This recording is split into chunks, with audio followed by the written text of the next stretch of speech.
식당 문 앞에 선 중년 남성의 어깨가 축 늘어져 있습니다. 하얀 셔츠 위로 들은 검은 앞치마가 유난히 무거워 보입니다.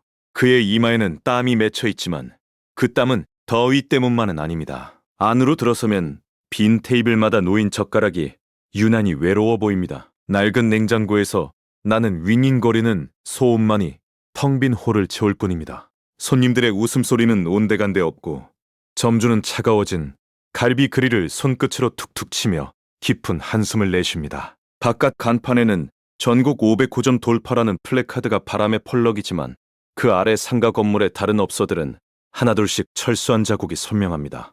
수년 전만 해도 이곳은 전국에서 가장 핫한 프랜차이즈 중 하나였습니다. 명륜 진사갈비, 무한리필 돼지갈비의 대명사였던 그 뼈랜드의 한 가맹점 모습이었습니다. 하지만 당신이 기억하는 그 이름은 이제 더 이상 맛집이 아닌 전혀 다른 키워드로 검색되고 있습니다. 바로 이 프랜차이즈를 운영하는 본사가 가맹점주들을 상대로 자행한 행포의 전모가 하나둘씩 밝혀지고 있기 때문입니다. 이름을 명륜 진사갈비라고 지은 데서 알 수 있듯 원래는 유교 정신처럼 정직하고 신뢰받는 기업이 되겠다는 포부를 담은 곳이었을 겁니다. 전성기 시절 500개가 넘는 가맹점을 보유하며 수많은 자영업자들의 꿈이자 생계의 터전이었습니다. 실제로 2020년까지만 해도 우리는 그 이름에 착한 프랜차이즈라는 수식어를 붙이곤 했습니다. 하지만 그해 KBS 보도를 통해 인테리어 비용 부풀리기나 성차별적인 발언 등 가맹점주에 대한 갑질 행위가 최초로 전국적으로 알려지면서 논란의 씨앗이 뿌려졌습니다. 그리고 그 불씨는 결국 거대한 화염으로 번지게 됩니다. 2013년을 기점으로 본사 명륜당은 국책은행에서 연 3% 후반에서 4% 초반의 저금리로 799번 90이라는 어마어마한 규모의 자금을 빌리기 시작했습니다. 표면적으로는 가게를 더 키우고 운영과 시설 자금으로 쓰겠다는 명분이었습니다. 하지만 이 빌린 돈이 단순히 가게를 키우는 데만 쓰이지 않았다는 사실이 밝혀지면서 사건은 예상치 못한 방향으로 흘러갑니다. 명륜 진사갈비의 본사, 명륜당은 단순히 갈비만 팔던 회사가 아니었습니다. 창업주 강영준 대표가 운영하는 이 회사는 제도권 금융에서 대출받기 어려운 가맹점주들을 위해 본인이나 그 계열사 명예로 무려 12곳에 달하는 대부업체를 설립했습니다. 무슨 수를 써서라도 돈을 빌려주겠다는 속셈이었습니다. 2024년 기준으로 가맹점 하나를 열기 위해서는 약 1억 8천만 원에서 2억 원가량의 목돈이 필요했습니다. 이 돈을 마련하기 위해 수많은 가장들은 본사의 권유에 따라 기존 대출을 명륜당 계열 대부업체의 대출로 갈아타기 했습니다. 그리고 그 과정에서 이들은 더 높은 금리와 수수료에 덫에 걸려들었습니다. 공정위 조사 결과가 이를 명확히 보여줍니다. 본사는 연 44%로 국책은행에서 빌린 돈을 가맹점주들에게는 연 12%에서 많게는 18%에 달하는 고금리로 대출해 주었습니다. 그 차액을 본사가 고스란히 챙긴 겁니다. 한마디로 이자 장사였고 점주들은 본사의 고리대 채무자로 전락한 셈이었습니다. 이러한 고리대의 굴레는 비단 본사의 탐욕에서 끝나지 않고 평범한 가장들의 삶을 송두리째 흔들어 놓았습니다. 지방의 한 폐업한 갈비집 앞에는 임대라고 쓰인 노란색 종이가 바람에 날립니다.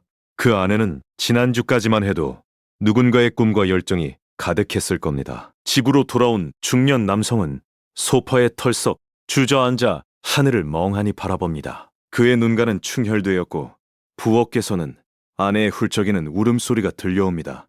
거실 곳곳에는 명륜 진사갈비와 관계된 금융기관의 독촉장이 널브러져 있습니다.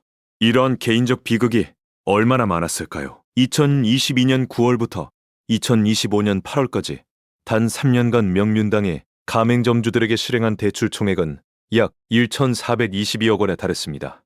그리고 전체 가맹점주 중 무려 90%가 이와 같은 대출 구조에 연루된 것으로 추정됩니다.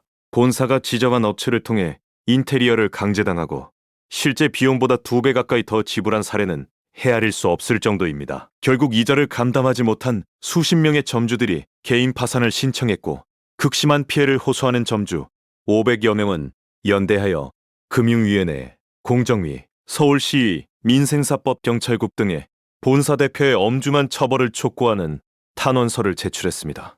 이제는 가맹점주들도 가만히 있지 않았습니다. 더 이상 참지 않고 스스로 목소리를 내기 시작한 겁니다. 어둠이 내린 서울 시내거리에는 명륜 진사갈비 본사 규탄이라는 플래카드를 든 점주들의 조용한 행진이 이어졌습니다. 가맹점주협의회가 공식적으로 결성되었고 협의회를 중심으로 약 300여 명의 점주들이 본사를 상대로 집단 손해배상 소송을 준비했습니다. 그들은 KBS, SBS, 한겨레 등 주요 언론과의 인터뷰를 통해 본사의 실체를 세상에 알렸습니다. 이렇게 조직화된 목소리는 결국 정부의 공식적인 조사로 이어졌고 그 결과는 충격 그 자체였습니다. 2025년 11월 공정거래위원회는 명륜당의 가맹사업법 위반 혐의에 대한 심의 절차에 공식 착수했습니다. 세종청사 공정위 회의실 테이블 위에는 두꺼운 심사보고서가 놓였습니다. 심사관들은 무거운 표정으로 서류를 넘겼고 그 서류에는 충격적인 사실들이 빼곡히 적혀 있었습니다. 명륜당이 저금리로 조달한 정책자금을 고금리로 전대한 부당이득 혐의가 사실로 확인된 것입니다. 또한 본사가 지정한 업체와의 거래를 강제하고 인테리어 비용을 부풀린 행위 역시 적발되었습니다. 공정위 심사관은 명륜당에 대해 시정명령과 함께 수백억 원대의 과징금 부과 그리고 검찰 고발 의견을 담은 심사보고서를 위원회에 제출했습니다. 이제 이 사건은 단순한 민사 분쟁이 아닌 명백한 형사처벌 대상이 된 겁니다. 하지만 이렇게 명백한 법적 위반이 드러났음에도 불구하고 진정한 사과는 없었습니다.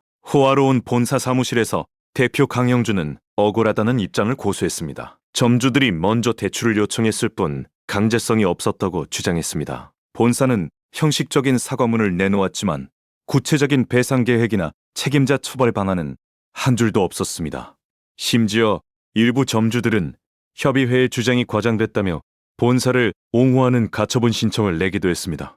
사태가 장기화되면서 이제 명륜진사갈비는 전국 최초로 정책자금으로 점주에게 고리대를 안긴 프랜차이즈라는 불명예스러운 오명을 떠안게 되었습니다. 이 일그러진 프랜차이즈 비즈니스 모델은 과연 명륜진사갈비만의 문제였을까요? 아니면 이 땅에 많은 자영업자들이 겪는 더 큰 구조적 문제의 단면일까요? 프랜차이즈 산업에서 본사는 원재료 공급과 마케팅, 교육 등 모든 것을 주도합니다.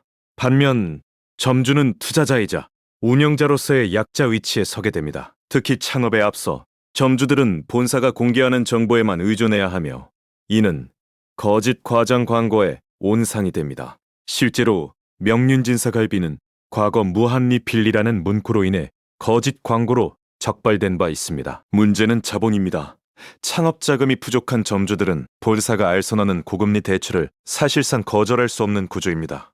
다행히 이번 사태를 계기로 정부는 정책 자금을 활용한 본사의 부당 대출을 차단하고 가맹점주 보호 장치를 강화하는 대응 방안을 내놓았습니다. 하지만 아직도 수많은 다른 프랜차이즈 업계는 이번 논란에 대해 침묵하고 있습니다. 우리는 이 거대한 시스템의 한복판에 살고 있습니다.